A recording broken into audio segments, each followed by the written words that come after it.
Magandang araw po sa ating lahat mga Pinoy. So, konting update lang po para sa ating mga alaga. Yan natin papakain yung aking bunsong anak. At binibigyan yung ating mga nakapawalang mga bibi at saka yung mga ating mga manok. Yung mga Pinoy, yung rooster na yan is nai-swap natin kasi naubos na po yung ating mga rooster sa kakakatay. Kaya nag-swap tayo at meron na tayo ulit magagamit. Ito naman na Pinoy ang ating mga matitikas na breeder. So dyan is nakakuha pa rin tayo ng mga magagandang sisil. Kasi ang ating sinishare sa ating mga buyer. Pala mga Pinoy is meron tayong buyer papunta ng Isabela.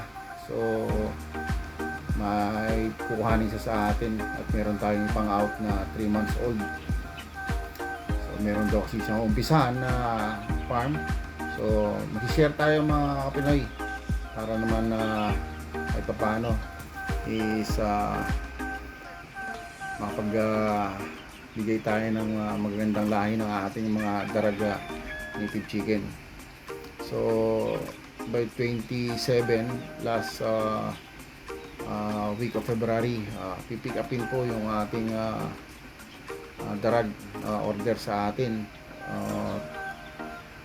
12 pieces na 3 months old at saka 3 trio na 5 month old. So nakipag deal na po sa atin yung buyer. Hindi po ako humingi ng down payment. So sa iba po humingi sila ng down payment, pero tayo okay lang kahit walang down payment kasi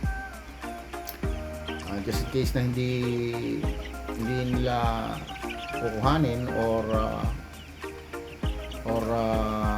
magkaroon ng aberya, so at least hindi tayo magkakaroon ng problema. So kahit pa paano is andyan naman yung alaga natin, hindi naman yan mawawala.